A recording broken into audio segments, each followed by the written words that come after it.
Hi guys, welcome to our channel mister Sisindri. Big boss Telugu season 8 చాలా గ్రాండ్గా ప్రారంభమయ్యింది. మొత్తం తొలి రోజు 14 మంది కంటెస్టెంట్స్ హౌస్లోకి ఎంట్రీ ఇచ్చారు.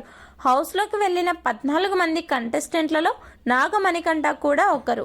అయితే మణికంఠ బిగ్ బాస్ స్టేజ్ మీదకి వచ్చే సమయంలో మణికంఠ గురించి ప్లే చేసిన ఏవీపై ఇప్పుడు సోషల్ మీడియాలో విపరీతమైన చర్చ జరుగుతుంది.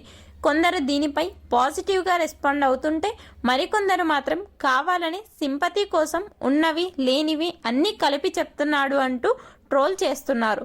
తన చిన్నప్పుడే నాన్న చనిపోతే అమ్మ మరో పెళ్లి చేసుకుంది అని, ఆ తర్వాత మా నాన్న స్టెప్ ఫాదర్ అని తెలిసి చాలా ఫీల్ అయ్యానని చెప్పాడు.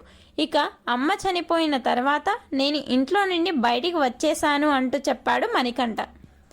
అయితే సోషల్ మీడియాలో నెగిటివ్గా అలాగే పాజిటివ్గా ట్రోల్ జరుగుతుండడంతో మణికంఠ వాళ్ళ చెల్లి దీనిపై ఒక క్లారిటీ ఇచ్చే ప్రయత్నం చేసింది. సోషల్ మీడియా వేదికగా మాట్లాడుతూ మణికంఠ మాతో చాలా బాగా ఉండేవాడు.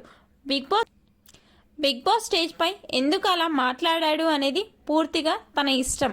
అమ్మ చనిపోయిన తర్వాత ఎవరూ మణికంఠను ఇంట్లో నుండి వెళ్ళిపోమని చెప్పలేదు. తన సొంత ఇష్టంతోనే ఇంట్లో నుండి బయటికి వెళ్ళిపోయాడు.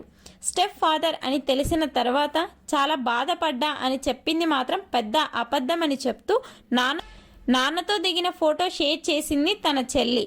మొత్తంగా మణికంఠ మాత్రం బిగ్ బాస్ స్టేజ్పై తన ఎమోషనల్ కథతో అందరినీ ఆకట్టుకోవాలని ప్లాన్ వేస్తే ఆ ప్లాన్ బెడిసి కొట్టింది అని చెప్పవచ్చు. మణికంఠ గురించి తన చెల్లి చెప్పిన విషయాలపై మీ అభిప్రాయాన్ని కమెంట్స్ రూపంలో తెలపండి. Please subscribe our channel mister సిసింద్రి.